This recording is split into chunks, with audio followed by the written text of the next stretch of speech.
Oke guys, welcome back to Daily Charting with Toshi, di mana kita akan daily chart your favorite cryptocurrencies. Dan sekarang kita masuk ke DCWT sesi kedua, di mana fokus kita akan lebih ke pembahasan komen dan juga charting altcoins. Hari ini udah tidak ada bintang 3 ya, so hari ini dan besok bisa lebih fokus ke TA ya. Nah untuk BTC sendiri dia sepertinya masih bingung nih mau ngapain ya setelah kemarin terbentuk suatu pola bullish spinning top ya. Ya bullish spinning top sebenarnya bagus kalau di bawah, kalau di atas at best netral begitu. Nah, tetapi permasalahannya kemarin itu BTC ke reject lagi oleh 106.238. Nah, terakhir kali ke reject di sini dan di sini ya lanjut membuat lower low begitu ya. Ya kita lihat. Jadi PR besar untuk BTC untuk bisa mempertahankan momentum bullishnya adalah daily close di atas dari 105.800-an tuh minimal ya, di atas dari struktur lower high di sini. Nah, kalau bisa berhasil atas dari situ, ada kesempatan ya, ini memberikan sinyal terhadap para bulls bahwa momentum mereka cukup kuat nih dan bears mulai kehilangan momentum begitu. Tapi ya baik lagi kalau sampai terbentuk higher high. Kalau enggak, ya udah ini malah jadi satu sinyal bagi bears bahwa bulls udah kehabisan bensin begitu ya. Jadi sebenarnya simpel banget kok, struktur aja ya. Dia masih membuat lower low, lower high nggak? Selama dia masih membuat lower low dan lower high, ya berarti masih cenderung bearish. Tapi kalau mulai pecah struktur, ada potensi terjadi reversal begitu ya. BTCD, untuk BTCD kita bisa lihat di sini mulai terjadi pantulan di angka 64,58%. Kita lihat apakah BTCD akan kembali mencoba untuk menyentuh 65,38. We'll see ya. Ini gue kasih tanda dulu aja, kemarin kayaknya sempat kehapus sama gue ya. Ini struktur yang paling tingginya sekarang ya. Udah, tinggal kita lihat apakah akan bisa nggak ya mencoba lagi ke atas atau tidak. Secara balance sheet-nya ya masih mendukung begitu ya. Oke, just keep it 60-40 ya, tentunya 40-nya untuk alts ya, jangan kebalik. Next, news dari US. Ada lagi drama mengenai meme coin dari Trump, walaupun lebih tepatnya dramanya bukan di meme coinsnya ya, tapi di walletnya. Nah, jadi ini tiba-tiba ada announcement ya bahwa crypto wallet yang ya bertema si Trump ini baru saja dirilis ya. Nah, tetapi ya anak dari Donald Trump, ironisnya namanya Donald Trump Junior, jadi literally senior dan junior ya. Junior menyatakan bahwa dia tidak ada involvement sama sekali ke wallet produk ini begitu, and knows nothing about it. Nah, tetapi permasalahannya yang buat wallet ini adalah siapa? Well, yang buat wallet ini adalah tim dev dari si meme yang sebelumnya ini ya. Jadi kan pasti ada tim devnya dong, nggak mungkin si Donald Trump bikin sendiri kan. Nah, tim devnya ini yang bikin walletnya menurut mereka ini official, tapi menurut dari pihak Trump dan anak-anaknya ini tidak official. Bahkan ke depannya nanti mereka akan rilis si official walletnya itu lewat World Liberty Financial. Wah, chaos ya. Ini benar-benar, ini menurut gue adalah blunder terbesar dari si Trump ya, dia bikin meme coins itu. Kenapa? Karena dia akan bisa, menurut gue ya, itu dia akan punya celah hukum untuk diserang bahwa dia insider trading ya. Dan selain itu juga ya bisa dimasukkan juga ke dalam manipulasi market begitu. Dan mungkin yang lebih parahnya lagi adalah dia akan ada jadi conflict of interest. Dengan dia membuat berbagai macam kebijakan yang pro kripto, orang-orang bisa argue bahwa wah kalau begini caranya Presiden Donald Trump ini diuntungkan sekali. Ya waduh, berantakan jujurnya ya. Nggak tahu kenapa nih Trump sangat berbeda dibandingkan dengan 2016 ya. Di 2016 ya balik lagi sih, 2016 dulu lumayan lama juga ya. Udah nyari satu dekade lalu. Ya, di masa-masa itu Trump kayaknya masih lebih waras ya. Nggak tahu di cycle ini bukan cycle ini tapi di term dia yang kali ini dia kayaknya sedikit terlalu gegabah gitu, terlalu gegabah dan kayaknya kurang dipikir ngapa-ngapain tuh ya, urusan tarif, urusan meme coins ini ya. Ya semoga ini nggak jadi permasalahan yang bikin dia sampai di-impeach. Karena gini ya, kalau sampai seorang presiden di-impeach, ya apalagi presiden US, itu tentunya suka nggak suka akan ngaruh ke markets. Begitu, jadi aduh semoga si Trump ini nggak banyak masalah sampai minimal kuartal 4 di cycle inilah. Begitu ya, karena ya kalau sampai udah hancurnya sebelum itu, ini bisa berpotensi untuk merusak market secara prematur. Begitu ya. Oke, langsung aja kita masuk ke komen yang pertama dari Trio AG. Semoga komennya dibahas, Ma. Saya gaji UMR, masuk kripto bulan April, setiap bulan masukin 500.000 dengan DCA 4 peluru di BTC. Target tahun 2032 sampai 2035 buat persiapan tabungan sekolah anak-anak. Kira-kira kenaikan di tahun ini naik berapa persen ya Mak Toshi? Salam tabur tuai. Wah, kalau berapa persen itu kita nggak pernah bisa tahu. Tergantung dari hype-nya, ya tergantung dari ya kasarnya ya sebenarnya sih ujungnya hype-nya ya. Yang paling penting hype-nya karena kalau meningkat sih akan cenderung meningkat ya, tetapi permasalahannya sebesar apa begitu dan tentunya sangat terpengaruh juga dengan macroeconomics ya. Apakah the Fed akan mulai lebih loose monetary policy-nya begitu. Jadi kita nggak bisa lah nebak naik berapa persen atau di angka berapa dia akan berhenti. Susah ya. Nah, untuk 500.000 itu oke, berapapun bisa sebenarnya ya. Nah, ini kalau dibagi 4 peluru, cuma di BTC aja ya. Tetap sih kalau menurut gue kalau gue pribadi menyarankan minimal bagi 10. Begitu berarti kalau bagi 10 per sekali akumulasi 50.000 begitu. Karena kenapa? Ya kalau sampai ternyata cukup dalam ya lu nggak punya peluru lagi untuk bisa lanjut DCA begitu ya. Ya gitu aja sih ya. Jadi kalau gue pribadi menyarankan lebih baik tetap dibagi 10 begitu ya. Target 2032 sampai 2000 sorry. Ya benar ya, 2032 sampai 2035. Good ya. Oke, panjang ya. Kalau panjang seperti itu lebih enak ya karena kalau targetnya tuh kadang-kadang orang suka aduh sebulan 2 bulan wah nggak bisa lah seperti itu. Jadi bagus targetnya jauh. Tapi sekali lagi saran gue sih paling lebih ke ini aja ya. Dibagi 10 aja, jangan dibagi 4. Karena kalau dibagi 4 kalau lagi bergeraknya ekstrim, nggak usah jauh-jauh lah. Kita lihat waktu di sini aja ya. Berapa lama lalu nih ya di mana nih? Sini aja nih. Sini kan dapat 1, 2, 3, 4, 5, 6. Ini aja udah tembus ya. Udah 6. Tuh berarti udah kurang 2 kan. Nah makanya kalau gue pribadi menyarankan lebih baik 10 lah. Dan 10 aja itu kadang-kadang masih suka tembus. Begitu ya. Sip, bagus. Berpikirnya jangka panjang ya. Berarti tidak melanggar rules apapun ya. Yaudah tinggal konsisten aja ya. Semoga sampai nanti di tahun 2032 sampai 2032 sampai 2035 ini bisa sesuai target ya. Next. Oh ya, saran buat lu ya. Jangan cerita-cerita lu pegang BTC nanti saat misalkan wah lu udah profit udah berapa X gitu ya. Jangan cerita-cerita ke teman ya, ke keluarga paling ya keluarga inti aja gitu ya. Karena kenapa? Udah terlalu banyak ceritanya kemarin juga sempat udah ada yang curhat ya, tapi dia kenanya tuh emas. Dia udah profit. Wah, emas kan mantap tuh kemarin-kemarin. Bang, ya bang nyesel gue cerita-cerita ke orang ya ujung-ujungnya gue lagi gue udah happy nih gue akhirnya profit dipinjam duitnya sampai sekarang nggak balik-balik. Nah jadi lebih baik diam saja ya. Silence is golden ya karena kenapa udah terlalu banyak lah kasusnya ya. Pinjam dulu 100 ya enak banget ya, lu yang akumulasi, lu yang capek-capek menyisihkan uang, lu yang menjaga resiko, udah profit tinggal pinjam. Aduh ya. Ya sebenarnya kalau sedikit-sedikit sih boleh lah. Tapi kadang-kadang yang gue denger tuh supaya nggak kira-kira habis semua begitu ya. Jadi ingat lebih baik daripada jadi ujung-ujungnya ribut. Lebih baik lu nggak ada yang tahu lu punya begitu. Tiba-tiba kaya aja begitu ya. Next.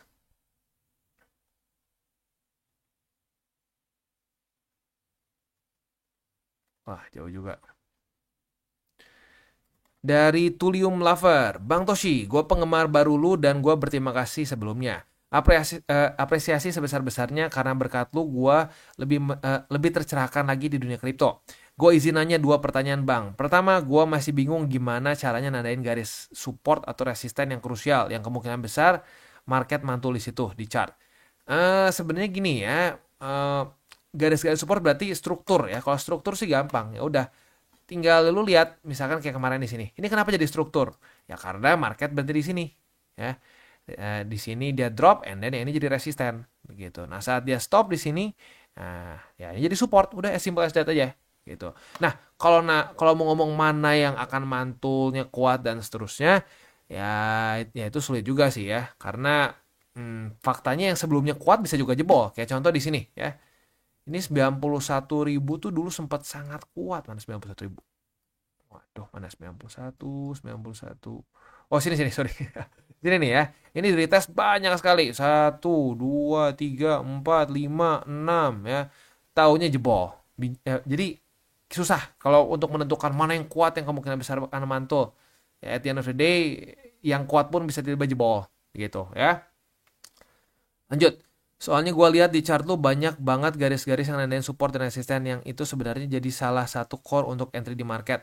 Pertanyaan kedua, mau minta tolong dijelasin terkait DCA. Lu sering bilang untuk beli DCA, yang ingin gue tanyain adalah apakah beli secara DCA itu untuk trading yang pakai leverage, yang biasanya periode tradingnya singkat, atau yang tidak pakai leverage untuk investasi biasa. Untuk investasi biasa, ya. Kalau untuk leverage nggak DCA, itu setupnya ya seperti kalau lu nonton DCWT sesi pertama, kan kita ada bahas setup futures sama untuk buy limit spot kan. Nah, buy limit spot itu tempat untuk kita DCA. Kalau untuk futures enggak ya, jangan di DCA ya.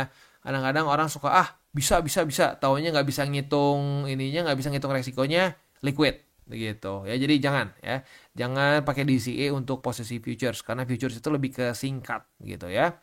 Dan memang untuk jangka waktu yang sangat panjang untuk di hold. Lalu cara DCA-nya bagaimana? Cicil per berapa persen dari portofolio kita dan sampai kapan kita TP jika sistemnya begitu. Nah gini, ada dua sistem ya untuk DCA. Ada DCA murni di mana lu nggak mikirin chart sama sekali. Lu tutup, lu nggak perlu lihat chart pokoknya ya. Itu yang DCA murni. Tapi hanya di BTC saja. Jadi per 2 minggu sekali misalkan lu beli BTC. Berapa terserah lu.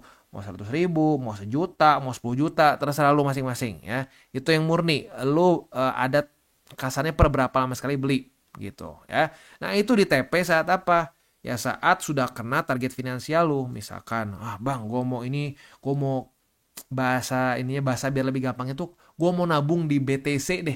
Gue mau nabung di BTC sampai gue misalkan bisa beli mobil, atau misalkan sampai gue untuk uang nikah gitu ya.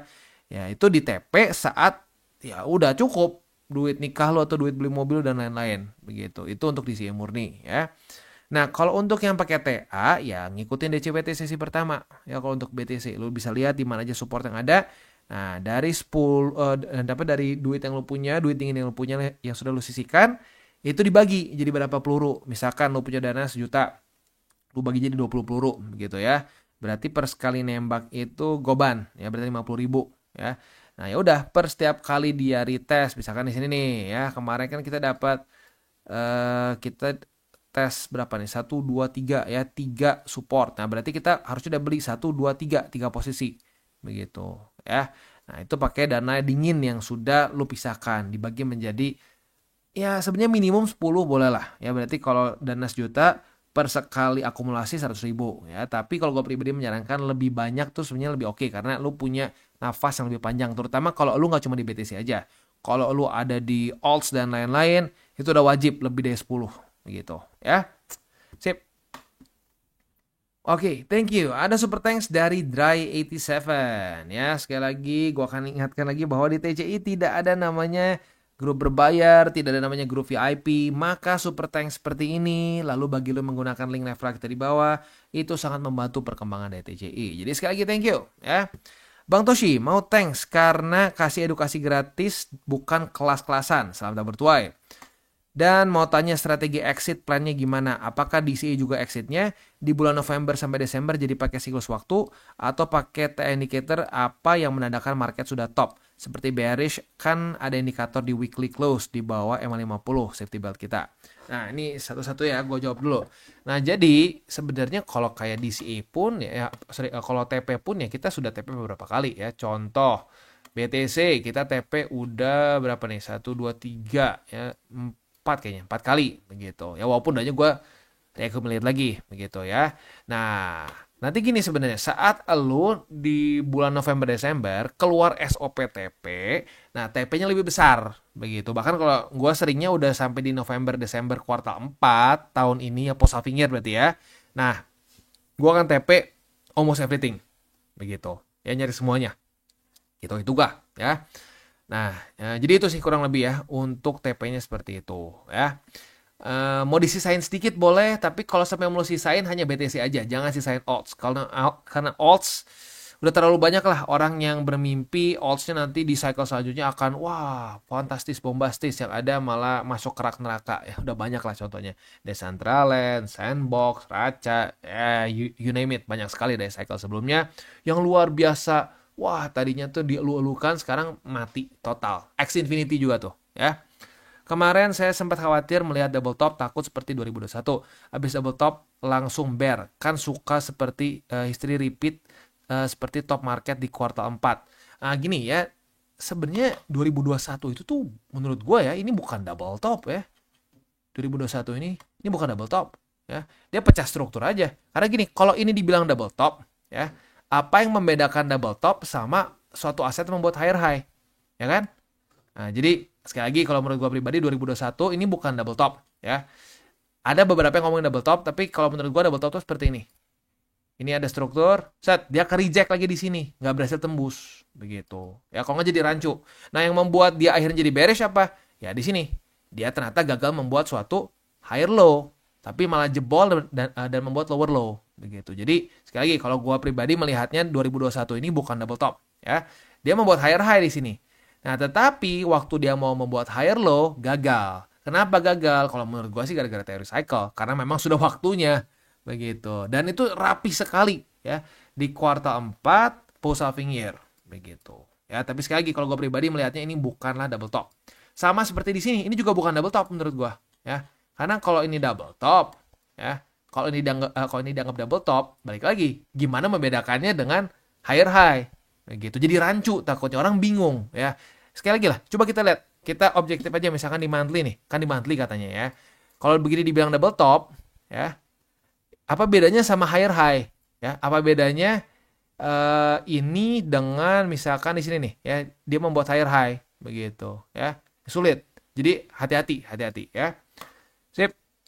Terus tadi tolong kalau mau TP info, pasti nanti kita infokan ya. Kita bahkan kemungkinan besar kita akan terus seperti radio rusak, kita ulang-ulang ingetin, hati-hati. November Desember kita akan ingetin terus kalau sudah keluar SOP TP gitu ya. Yang mau denger monggo, yang enggak juga terserah ya, karena di cycle sebelumnya pun kita udah pernah berapa kali di 2021 ya, terutama memes tuh gue ingetin, please TP minimal sebagian, minimal modal. Wah, yang ada dulu gue diserang, wah bacot lu nggak yakin namanya kalau gini caranya. Oh, kita tuh komunitas kuat, mati tuh komunitas, mati nggak jadi debu gitu ya. Jadi tenang, kita bakal terus ingetin kok ya. Oh iya, yang terakhir menurut Anda apakah kita perlu sisakan seperempat atau setengah BTC portofolio kita untuk kita diamkan sampai cycle lagi gimana ya? Sampai next cycle lagi ya. Karena kita nggak tahu bottom cycle ini di berapa. Karena average saya kebetulan cukup rendah di 40K. Oh, not bad ya. Takutnya turun max cuma di 60K. Karena saya bingung juga kalau dicairkan semua mau dipindahkan ke instrumen yang lainnya apa. Minta pendapatnya. Terima kasih, salam tabur tuai. Sebenarnya bebas ya. Lu mau sisain seperempat, setengah, boleh ke masing-masing ya. Kalau gue pribadi sih kemarin tuh terakhir cuma ninggalin berapa kayaknya ya, belasan persen lah kayaknya, di atas 10%, cuman gue lupa tepatnya berapa gitu ya. Tapi nggak sampai 20%, cuma 10% aja. Tapi lagi-lagi setiap orang bisa berbeda-beda gitu ya.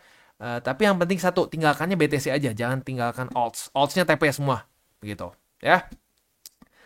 Udah sih gitu aja ya. Nanti kalau sampai kita masuk ke tempat daerah-daerah yang ya kayak 2022 kan, kita sama-sama keluarga TCI dapat bottom di 15.000 ya. Kita dapat 15.000 di sini pun lagi-lagi ada statistiknya.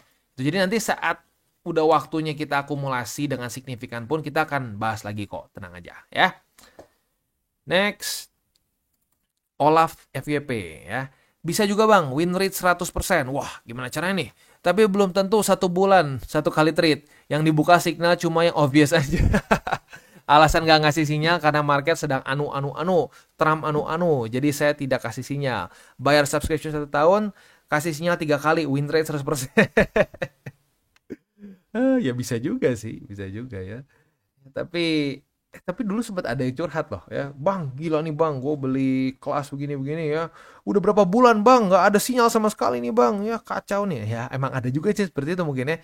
Jadi jangan-jangan ini bener loh ada ya yang bilang win rate saya 100%. Karena paling setahun 3 kali buka posisi gitu ya. Tapi ya saya tidak bohong. Kan bener kan win rate 100%. Tapi ya seperti itu ya.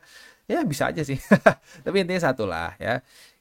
In general kita jangan percayalah sama win rate 100% karena nggak jauh dari dua itu, nggak jauh dari Ponzi atau yang kedua ya tipe-tipe kultus yang kalau sampai salah dibilangnya nggak dihitung. Ada loh berapa kali tuh gue dapat cerita gila nih bang ya, dibilang nih nggak dihitung padahal udah jelas-jelas kena cut loss, udah kena SL, dibilang nggak dihitung karena salah market katanya. Waduh, kok bisa salah market gitu kan ya. Ya tapi intinya sih hindarilah orang-orang yang menjanjikan win rate 100% karena most of the time it's bullshit ya.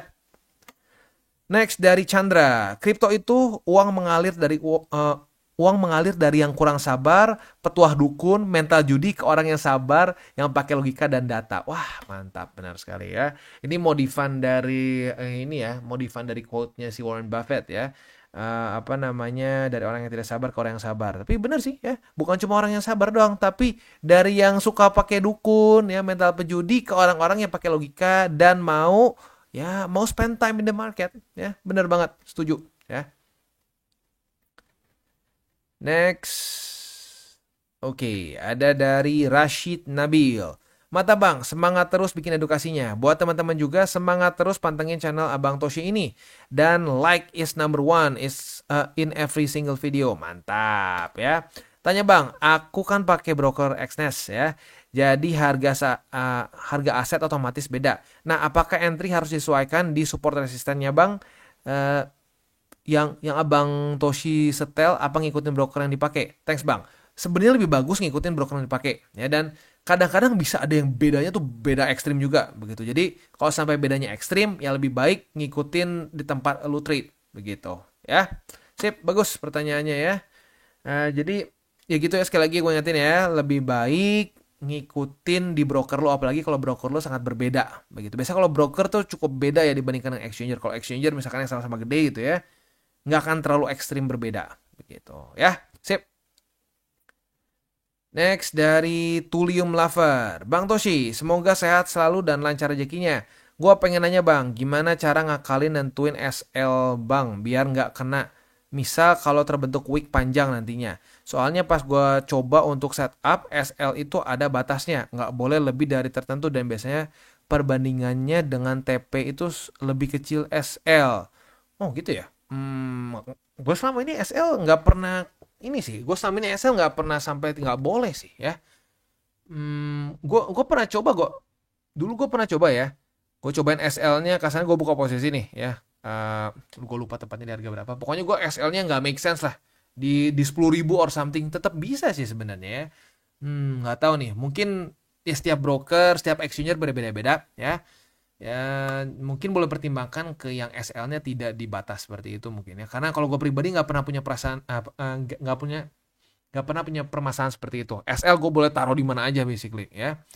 Makanya rentan kena, apalagi kalau nge-wicknya panjang dulu si candlenya. Apakah memang jangan main atau entry daerah support dan resisten yang jarak dekat atau bagaimana?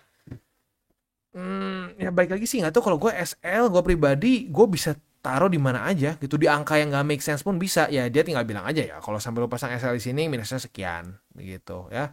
Jadi nggak tahu nih ya. Ya mungkin boleh pertimbangkan tuh pakai, bisa coba-coba exchanger lain begitu ya, supaya ya kalau sampai ada permasalahan SL gitu, karena gue belum pernah punya permasalahan seperti itu. SL gue bisa selalu taruh di mana aja begitu ya. Sip. Next dari JR Channel, DCA naik senang turun senang. By the way kok, saya kenal BTC dari saudara saya, tapi saudara saya sendiri yang kadang panik kalau turun. Terkadang saya bilang simpen aja udah, nanti juga naik sendiri. Tapi dia selalu bilang gua pikir nggak bakal turun lagi dengan kondisi panik. Dia jual, wah panic selling ya. Beli lagi di bawah biarpun minus tetap dijual agar beli di bawah. Aduh, ini harus tobat yang kayak begini ya. Akhirnya saking nggak kepake omongannya, saya tunjukin channel Kotoshi biar dia nggak tambang apa ya, tambang. Ya itulah. Ya gini, kayak gue pribadi pun dikenalkan oleh seseorang yang sampai sekarang dia malah nggak pegang BTC sama sekali. Dia cuma ngingetnya, aduh sayangnya dulu ya, sayang dulu dijual ya, sayang dulu dijual. Udah cuma gitu doang. Tapi setiap kali gue tanya lagi, beli lagi nggak? Nggak beli lagi. Jadi ya memang kadang-kadang gitu yang memperkenalkan ke kita, mungkin dianya nggak ngelanjutin begitu. Ya cuma sekedar tahu terus cerita, ya nggak berarti dia bakal lebih ngerti juga daripada kita begitu ya. Nah tinggal ya gini deh, boleh lah. Paling bagus udah lu kasih lihat channel kita supaya dia sadar. Ya gue pikir nggak bakal turun lagi gitu ya, panic selling ya. Terus berharap dengan kita beli lagi di bawah nanti lebih aman gitu. Padahal faktanya tidak seperti itu. DCA is the way. Itu cara paling gampang, nggak stres. Nggak usah mikir-mikirnya harus gimana ya. Di TP dulu kah, ditutup dulu kah, di cut loss dulu kah. Ya nggak perlu. Terusnya DCA. Ya, jadi kayak DCA itu kita tuh seperti Kalau kata Bruce Lee itu kita tuh seperti air begitu ya. Kalau air ditumpahin ke vas jadi vas, ditumpahin jadi ke gelas jadi gelas begitu ya. Dan itu cara paling enak, paling nggak stres menurut gua ya. Oh, tapi bang, profitnya lebih untung orang yang all in nih bang. Ya iyalah, no shit gitu kan ya pasti seperti itu. Tapi masalahnya all in di bawahnya beneran di bawah nggak? Kalau nggak paniknya begini ya kan? Wah, gue pikir udah nggak bakal turun lagi, makanya gue all in ya kan? Ujung-ujung gitu kan? Turun lagi panik. Nah, udah ya. Jadi itu udah paling enak nih, DCA itu cocok buat intermediate, advance, bahkan sampai newbie nggak ngerti apa-apa pun juga lebih baik DCA begitu. Tapi semakin lu mengerti, lu akan makin sadar bahwa DCA ini tuh luar biasa. Itu luar biasa dan ini tuh memberikan jalan tengah yang pas begitu ya. Resikonya tuh pas. Ya nggak terlalu tinggi, nggak terlalu rendah gitu ya. Enak gitu ya. Oke. Beres untuk komennya, selanjutnya kita masuk ke buy limit. Tetapi sebelum kita masuk ke buy limit, seperti biasa gue akan disclaimer dulu bahwa semua konten dari TCI bukan financial advice. Ini semua bentuknya adalah edukasi ya. Lalu bagaimana cara mendukung TCI? Ada banyak caranya. Lu bisa like our video, bisa share our video, atau juga bisa menggunakan link referral kita di bawah. Dan sekarang kita akan dengar dulu pesan-pesan dari sponsor kita pada hari ini. Dan gue nyaris lupa, sponsor kita pada hari ini adalah Wallby ya.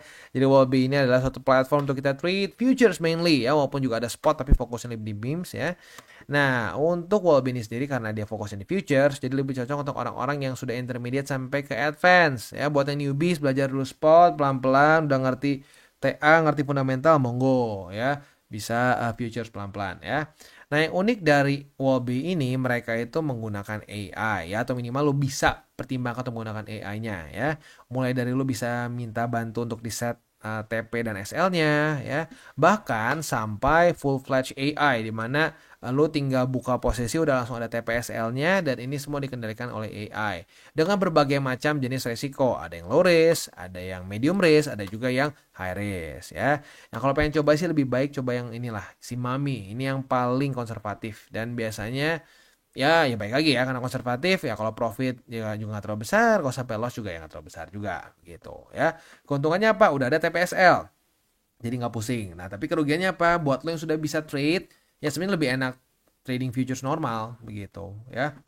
Karena kenapa ya? Karena ya lo tahu persis SOP-nya seperti apa. Untuk si AI ini kita nggak bisa tahu SOP-nya seperti apa gitu ya. Oke. Next, mereka di sini ada juga rebate voucher. Nah, rebate voucher ini akan ada upgrade apabila lo menggunakan link referral kita di bawah. Dari 100 USDT menjadi, waduh sorry, salah ya, Tosho ya, aduh, Toshi ya. Nah, akan ada upgrade dari 100 USDT menjadi 250. Jadi buat lo yang tertarik ingin coba Wallby, boleh pertimbangkan untuk menggunakan link referral kita di bawah dan mulai trade di Wallby. Kita masuk ke Cardano. Untuk Cardano kita bisa lihat di sini retest 1, retest 2 sudah terjadi di angka 0,6583. Kemarin cukup dekat ke target TP nih, tapi sayangnya nggak kena ya. Jadi buat yang pegang posisi long kemarin masih boleh dipertahankan ya, karena sudah terjadi retest 1, retest 2 ya. Nah, ini cut loss kalau sampai daily close dari Cardano itu di bawah dari 0,6583 ya. Nah, untuk posisi spotnya ada di angka 0,6583, 0,6307 dan 0,61134. Next kita masuk ke Solana. Untuk Solana kita belum dapat posisi long ya.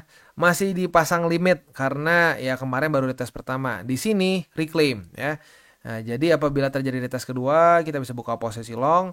Nah, target TP-nya yang lebih konservatif bisa di sini nih ya, di angka 154,1515. Ini juga udah di retest kemarin dan hari ini. Jadi sebenarnya boleh juga tuh buat pertimbangan target TP posisi long yang lebih konservatif. Kalau mau lebih agresif di angka 158,25. Posisi spotnya nyaris lupa. Di angka 149,41, lalu di angka 144,52 dan di 137,39. Ya, jadi di sini 1 2 3 ya. Next XRP. Untuk XRP masih belum ada setup futures karena ya kemarin reclaim ya. Reclaim maka belum ada setup lagi. Buy limitnya udah kena 1 di sini, lalu ada juga di 2,15521 dan 2,0936 ya. Itu kurang lebih untuk setup di DJWT sesi kedua ini. Sebelum kita tutup seperti biasa gue ingatkan lagi 3 golden rules. Jangan pegang panas, jangan over leverage, berpikirlah jangka panjang. Dan yang terakhir apa? Salam tabur tuai. Ingat, apa yang lo tabur kena tuai, jadi taburlah sebanyak mungkin hal baik. Oke guys, jadi itu adalah akhir dari segmen DCWT kita pada hari ini. Dan jangan lupa bagi kalian yang merasakan manfaat dari segmen ini, jangan lupa untuk share ke teman-teman kalian. Dan apabila lu pengen mensupport channel kita, ya TCI, jangan lupa untuk menggunakan link referral kita di bawah. Nggak wajib, ya, tetapi apabila lu menggunakan link referral kita di bawah, ada macam-macam, ya, dari Bybit, Huobi, Maxi, toko kripto, dan banyak lagi, ya. Ya, walaupun nggak wajib, tapi kalau menggunakan link referral kita, lu secara langsung membantu perkembangan dari TCI. Dan satu lagi, jangan lupa juga untuk join Telegram group kita, di mana kita bisa ngobrol-ngobrol santai mengenai dunia cryptocurrency secara dua arah. So, jangan lupa untuk like, subscribe, click the bell icon, and see you on the next video.